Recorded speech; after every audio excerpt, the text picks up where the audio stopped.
Strus ready to help. Over to White. Around Strus for three. Oh, Cash! man. Derek White is back, and he's back in the fourth quarter. That he was. 14 points in the fourth quarter for Derek White. Celtics get the win in Cleveland. Final score 112-105. They're now 4.5 games back of the Cavs in the standings. Tom Giles, Chris Forsberg, Eddie House here with you. And Eddie, I'll start with you. Big picture thoughts on what you saw from the Celtics and their ability to close this one out. Well, I thought we played phenomenal defense. I thought we kind of let go of the rope a little bit late, but that was Donovan Mitchell being what he was. But I thought team-wise, we rebounded the basketball, which was one of my keys. We played defense. We were locked in on Donovan Mitchell, and I mean, he's a superstar, so he's a star player. He's going to have his moments, but I just thought this was a total team effort, collective win by the Boston Celtics tonight. Total team win, but there was one guy, put it on the single. So back, baby. Derek White, fourth quarter, taking over. I'm just going to wear this face for the whole show. He's awesome. And like I keep saying it, when Derek is good, the Celtics are good. It's no surprise that as Derek White pulls himself out of this little funk, that the Celtics are doing the same. What a luxury when JB is battling foul trouble, maybe an injury. I didn't see him out there at the end of the game. And Jason Tatum is getting all this coverage. You have a guy like Derek White who can just consistently knock down tough shots, play defense, and do everything to get you to the finish line of a much-needed victory that makes you feel a lot better about where this team is headed. Makes it a little intriguing in the race for the top seed in the Eastern Conference. And, yeah, like I feel like the Celtics as a whole might be back, but Derek White is so back. They've won 4 in a row. It's their longest winning streak since the end of November when they had a 7-game win streak. So we're seeing it now for a sustained period here. They'll have Dallas coming up. But talking about Derek White, Eddie, and the 14 points in the fourth quarter, 20 overall. Not sure they win this game without Derek White in the fourth. Yeah, I'm not sure either. And think about it. In the first half, D. White was 1 for 7 and 1 for 6 from 3. So how discouraged could you be at times and be like, hey, man, maybe I'm not going to take shots. I'm going to look to pass it. No, he stayed aggressive, but he stayed in the game. He was getting deflections. He was playing great defense. And then at the end, 17 points in the second half and 14 in the fourth quarter. You couldn't ask for a better time or a bigger moment for him to step up. And that right there, I think Scal said, D. White is living right. When you get roles right like that, you know you living right. Did you see there's a lady in the crowd who's just holding her head like, how is Derek White doing this? You know, like this is what Derek does. Like fourth quarters, he has been very good. And again, I think there's just so much attention paid to the superstars on this team that the other superstar sort of gets forgotten. And I just love the way he plays. 2 steals, 1 block, I think. I know he swatted Donovan Mitchell early on a drive to the basket. It's just getting back to what Derek White does. And it was so weird to see him go through a prolonged funk, not only shooting, but just didn't look himself. And, at times got pulled out of the games in the fourth quarter because he just didn't have it. It's so clear that he's just getting closer to what he was. And it just totally changes the calculations for the Celtics because you're just such a deeper team. The teams can't key in on guys.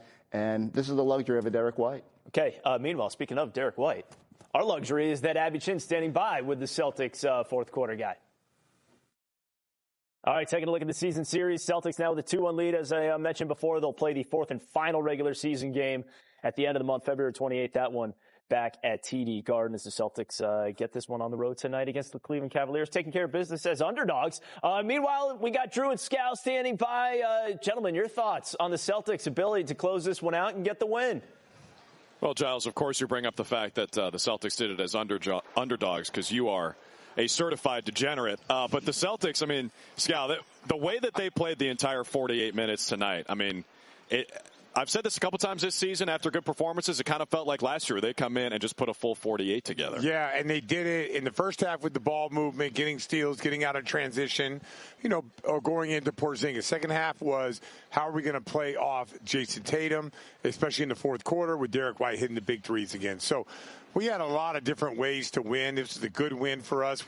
We didn't shoot the ball well, but we stayed with it and we executed well. So I thought today you could chalk this up as just another reminder of how good we are. We could play bad, and when we're locked in, focused, and our spacing is right, it's really hard to beat us. If you look at the Cavs' offensive numbers, they shoot below 40% overall. It's a team that, for the season, shoots almost 59% on twos, 40% on threes. Both of those are best in the NBA.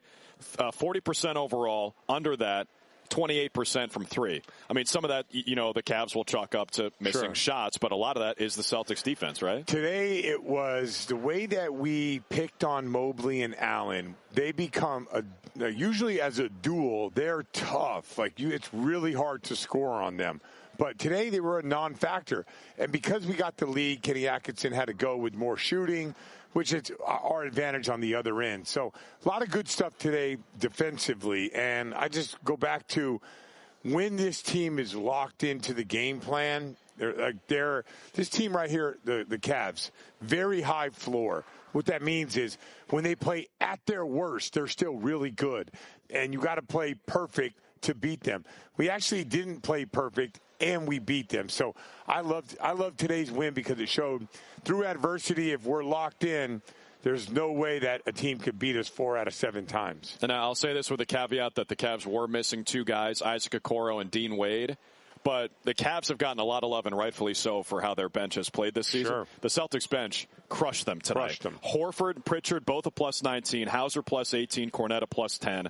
LeVert minus 23. He's got one of the best net ratings in the NBA. Yep. Celtics bench, I think, won them this game. Yeah, I think Al Horford was excellent today. Just the energy plays that he made, the rebounding, the knocking down the corner threes.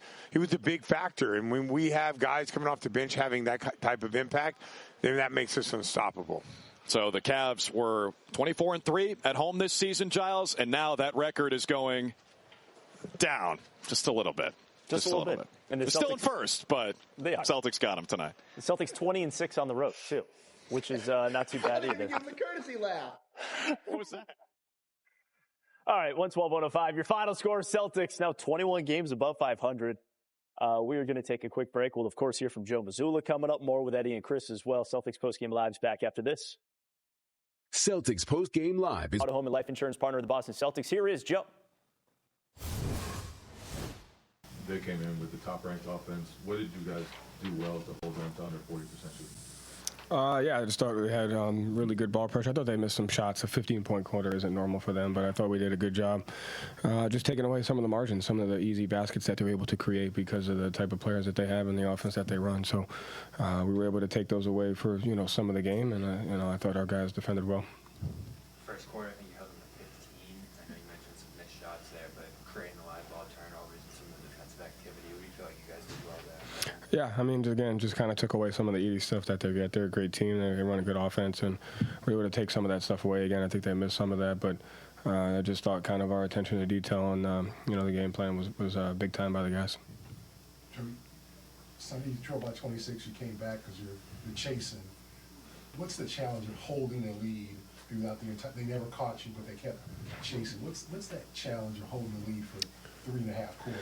Yeah, I mean, I think it's just really just focus on the process of the margins. I think that's where it leads. Slip and you create leads is through the margins. Transition and ones. We give up a few of those things. Transition and ones, offensive rebound threes, live ball turnovers. Just the margins, the things that go into winning. You just have to work to control those throughout the game.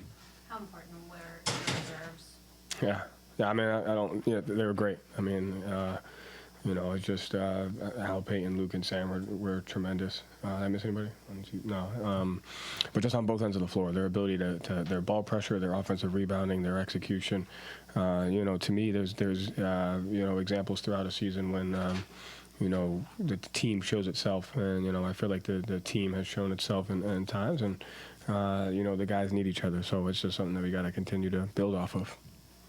One of the better teams at preventing three-point attempts. Is this something you look at going into this matchup in terms of all right, we need to do this to still be able to create 30s? Because you guys have done it in all the matchups. We just need to create the best shot possible. I mean, I think we took more 2s than 3s this game.